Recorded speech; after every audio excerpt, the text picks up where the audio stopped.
एक तरफ पक्ष और दूसरी तरफ विपक्ष। डेली वेजेस की आज की इस हालत का जिम्मेदार आप किसे मानते हैं, पक्ष को या विपक्ष को? मोदी को।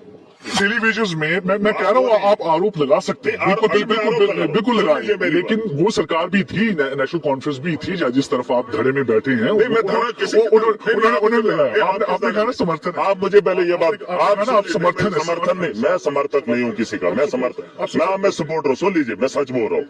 मुझे बताओ, कैजुअल लेबरर्स 56,000 थे, कुछ भी है, 1 लाख है, कुछ भी है, ये 2014 से पहले के हैं। मुझे बताओ 2014 के बाद मोदी ने यहाँ के कितने नौजवानों को रोजगार दिया? 500 का ही। एलजी यूपी, सुन लीजिए, एलजी यूपी का चपरासी भी यूपी का लाया।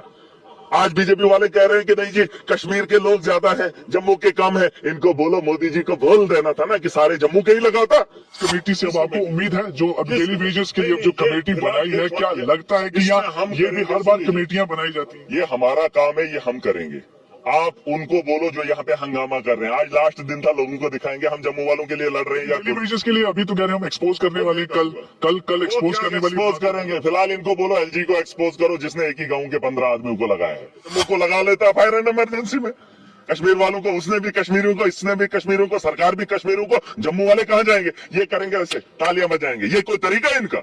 मैंने कहा था, अगर आपने परमानेंट की पॉलिसी इसमें नहीं लाई, आप एक काम कीजिए, इनकी तनख्वाहों में इजाफा कीजिए। तब तक मैंने कहा, ये कौन होते हैं? ये आज जाहिलों को पता चल गया 10 दिनों के बाद। अब इनकी सरकार, ये सरकार से मांगो जी तनख्वाह। अरे मैंने कहा था पहले दिन, तुम्हें 10 दिन के बाद पता चलता है, आप करोगे हंगामा। इनको लोभी है, ये कोई लीडर है? इनको बोलो अभी इधर से कितनी दूरी है, जाए ना उनके साथ। आप मुझे बताओ, यहाँ आज खत्म हो गया ना, छुट्टियां होगी। बीजेपी वालों को बोलो मैं भी साथ आऊंगा, कैजुअल लेबरर्स के साथ खड़े हो जाओ, जिस तरीके से वो खड़े होते हैं। कहना चाहिए था। मैंने बोला 1000 बार, मैंने बोला उधर खड़े। देखो, जिस वक्त 28 एमएलए भाजपा के प्रोटेस्ट में कैजुअल लेबरर्स के साथ होंगे, देश हिलेगा। पहले जोड़ा महराज मलिक मेरे साथ हैं। ये पूछना चाह रहा हूँ, एक तरफ पक्ष और दूसरी तरफ विपक्ष। डेली वेजेस की आज की इस हालत का जिम्मेदार आप किसे मानते हैं, पक्ष को या विपक्ष को? मोदी को। क्योंकि ये मामला तो उससे भी पहले का है। पहले का है, लेकिन मोदी के हाथ में सारा देश था, पूरी ताकत थी, और वादा भी उसका था। 2014 में जो अगर उस वादे को देखेंगे, आप सुनेंगे, तो उसने खुद कहा था कि मैं कैजुअल लेबरर्स को परमिट करूंगा, जब वो प्रधानमंत्री नहीं थे, है ना। तो उसने वादा किया था, लेकिन वो वादा साबित सही नहीं हुआ। उसके बाद एलजी का शासन रहा, जब पूछने वाला यहाँ पर कोई नहीं था, उमर अब्दुल्ला नहीं था, महबूबा मुफ्ती नहीं थी, या कोई और नहीं था, अकेला एलजी था, अकेला मोदी था, अमित शाह था। तो यहाँ के नौजवानों को रोजगार तो दिया जा सकता था। बेहतर सोचा। सुन लीजिए, आज इन्होंने कहा कैजुअल, सुन लीजिए, मुद्दे की बात यह है कि कैजुअल लेबरर आज अगर इंसाफ की गुहार लगा रहा है, आज अगर ये कह रहा है कि हमारी तनख्वाहों को बढ़ाया जाए, ये तो पुराने दौर के लगे हुए हैं ना कैजुअल लेबरर। कुछ न कुछ तो है।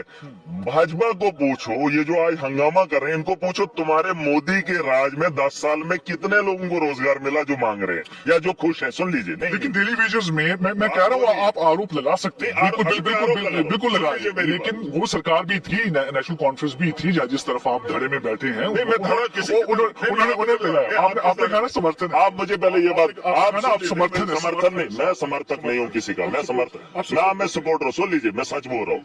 मुझे बताओ, कैजुअल लेबरर्स 56,000 थे, कुछ भी है, 1 लाख है, कुछ भी है, ये 2014 से पहले के हैं। मुझे बताओ 2014 के बाद मोदी ने यहाँ के कितने नौजवानों को रोजगार दिया? 500 का ही। बताओ ना मुझे। अरे ये तो तब भी कंटिन्यूअसली चल रहे हैं। मोदी के दौर में जिनको मिला उनको 6 ही महीने, पीएचडी वाले को 2 महीने के बाद सीधा निकाल रहा है। पता नहीं आपको? पता कर लो, जो पढ़ा लिखा पीएचडी एमफिल करके था, 2 महीने नौकरी करवाई, पढ़वा लिया, जाओ जी ये तुम्हारी मजदूरी बाहर। कहाँ जाएगा वो? आप मुझे बताओ, मोदी के राज में कितने लोगों को रोजगार मिला? जिसको 9,000 से तनख्वाह है, जिसको 5,000 है, वो मुझे बताओ। आया लगाई है इन्होंने, एलजी के दौर में आया लगी है बस। और बताओ इन्होंने क्या किया? एलजी यूपी, सुन लीजिए, एलजी यूपी का चपरासी भी यूपी का लाया। आज बीजेपी वाले कह रहे हैं कि नहीं जी, कश्मीर के लोग ज्यादा हैं, जम्मू के कम है। इनको बोलो, मोदी जी को बोल देना था ना कि सारे जम्मू के ही लगाता। यूपी का लाया एलजी, यूपी का लाया चपरासी, आईआईएम खोला, एम्स खोला, पता करो न वहां हमारा बच्चा पढ़ रहा है और न वहां पे हमारा कोई मुलाजिम है। जम्मू का डोगरा ही होता नहीं। सुन लीजिए बात टेलीविजन की टेलीविजन चल रही है। टेलीविजन साहब छोड़ दीजिए, वो सरकार का मामला, वो हम करेंगे, वो हम करेंगे, वो हमारा मामला, वो हमारे लोग हैं, हमने वादा किया। आप उनकी बात करो जो यहाँ विपक्ष का रोल निभा रहे हैं। उनको पूछो कि 10 साल में मोदी को बोलना था जम्मू के डोगरों को जो है 90% जो वो दे दो। कहाँ है नौजवान जम्मू का? क्या मैं जम्मू का नहीं हूँ? एमए, एमफिल, पीएचडी करके हमारे घरों में बैठे हैं, जो 10 साल के बाद वो हो गए, बात खत्म, ओके टाटा, कहाँ जाएंगे वो? मोदी को बोलना था ना, कश्मीर वालों को नहीं देना था। कश्मीर के अंदर इमरजेंसी में दिया, एक ही घर को, एक ही इलाके को 15 लगाए एलजी ने, पूछो एलजी से, पैसे खाकर लगवा लिया। यहाँ तो जम्मू वालों को ही देता, जम्मू के पास पैसा नहीं था। कश्मीर के बच्चों को उठाकर एक गांव से नहीं, ये सवाल पूछ लो पहले उनसे। एलजी के दौर नहीं, इस कमेटी से अब आपको उम्मीद है जो अब डेली वेजेस के लिए अब जो कमेटी बनाई है, क्या लगता है कि यहाँ ये भी हर बार कमेटियां बनाई जाती हैं? ये हमारा काम है, ये हम करेंगे। आप उनको बोलो जो यहाँ पे हंगामा कर रहे हैं, आज लास्ट दिन था, लोगों को दिखाएंगे हम जम्मू वालों के लिए लड़ रहे हैं या डेली वेजेस के लिए। अभी तो कह रहे हैं हम एक्सपोज करने वाले, कल एक्सपोज करने वाले एक्सपोज करेंगे। फिलहाल इनको बोलो एलजी को एक्सपोज करो, जिसने एक ही गांव के 15 आदमियों को लगाया है, पैसे खाकर। बात करेंगे, अरे जम्मू को लगा लेता फायर एंड इमरजेंसी में, कश्मीर वालों को, उसने भी कश्मीरियों को, इसने भी कश्मीरियों को, सरकार भी कश्मीरियों को, जम्मू वाले कहां जाएंगे? ये करेंगे ऐसे, तालियां बजाएंगे। ये कोई तरीका है इनका? श्यामला शर्मा कह रहे हैं, श्यामला शर्मा कह रहे हैं कि मामला हल हो गया था, मामला हल हो गया था, लेकिन नेशनल कॉन्फ्रेंस ने लास्ट मौके पर मना कर दिया। को छोड़ दो जी, वो कांग्रेस में था, वो बीजेपी का नहीं है। वो उस समय जो बीजेपी का, उसको बोलो पहले पक्ष रखे। यहाँ एलजी बात करे, मोदी बात करे, अमित शाह बात करे, ये उनके खिलौने हैं गुर्गे, ये क्या करेंगे? इनको एक आदमी आया था सुबह रट्टा लगा के, एक सवाल पढ़ के, उसको बोलने नहीं दिया। ये केस नहीं है, ये वो चालान पेश नहीं करना है इधर, यहाँ पे पॉलिसी बनानी है। ये चालान लेकर आते हैं, बस इधर सोचेंगे स्पीकर को देंगे, चिपका देंगे। चालान नहीं है ये, कोई वो खाता नहीं है। इसका पर्चा उसके सर, उसकी गलती उसके सर, आएंगे हाउस में पढ़ के तो बताएंगे हम ये हैं। यहाँ पॉलिसी बनानी है, यहाँ झाइलू की जमात नहीं चाहिए जो जम्मू कश्मीर को सक्षम बनाएगी, जो बेहतर करेगी, वो लोग चाहिए। इनको पता ही नहीं, आज याद करके आए थे हम डेली वेजेस का हल्ला करेंगे। अरे हल्ला तुमने पहले भी करना था, 10 साल जब इनको पिटवा रहे थे एलजी के दौर में, कम ठोकवा था, तुमने कवरेज नहीं किया पहले, मुझे बताओ, नहीं किया। लेकिन एक सरकार पर ठीकरा फोड़ने से अच्छा उस पर भी फोड़ना चाहिए, उस पर भी दोनों भी होना चाहिए। लगता है कि दोनों तरफ आज दोनों तरफ जहाँ पे सरकारें तो दोनों अपने अपने समय नहीं दी। आज जो पक्ष में है वो भी विपक्ष में थे, जो विपक्ष में वो भी कभी 4 महीने हो गए सरकार को। 4 महीने में एक कमेटी बनी।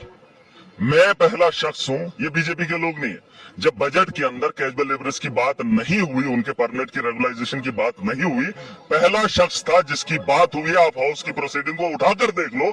मैंने कहा था अगर आपने परमिट की पॉलिसी इसमें नहीं लाई, आप एक काम कीजिए, इनकी तनख्वाहों में इजाफा कीजिए। तब तक मैंने कहा ये कौन होते हैं? ये आज जाहिलों को पता चल गया 10 दिनों के बाद, अब इनकी सरकार, ये सरकार से मांगो जी तनख्वाह। अरे मैंने कहा था पहले दिन, तुम्हें 10 दिन के बाद पता चलता है, अब करोगे हंगामा। इनको लोभी है, ये कोई लीडर है? इनको बोलो अभी इधर से कितनी दूरी है, जाए ना उनके साथ। आप मुझे बताओ, यहाँ आज खत्म हो गया ना, छुट्टियां हो गई। बीजेपी वालों को बोलो मैं भी साथ आऊंगा, कैजुअल लेबरर्स के साथ खड़े हो जाओ जिस तरीके से वो खड़े होते हैं। कहना चाहिए था। मैंने बोला 1000 बार, मैंने बोला उधर खड़े देखो। जिस वक्त 28 एमएलए भाजपा के प्रोटेस्ट में कैजुअल लेबरर्स के साथ होंगे, देश हिलेगा, दुनिया हिलेगी। ये आएंगे इधर हंगामा करेंगे, बस उठ के अब निकल जाएंगे अपने अपने घर। अयाशी का अड्डा नहीं बनाना, लोगों को बेवकूफ जाहिल मत समझो, लोगों के साथ खड़े हो जाओ, तब जाके बात मानेंगे। अभी हंगामा करके निकल जाएंगे अपने घरों में। बोलो उनके साथ खड़े हो जाओ ताकि पुलिस उन पे लाठियां न मारे। पुलिस किसके हाथ में? पुलिस किसके हाथ में? क्यों लाठियां मरवा रहे? इधर तो उनको तकलीफ हो रही है, 10 साल से ठुकवा रहे हैं, आज फिर ठुकवाने के बाद तमाशा।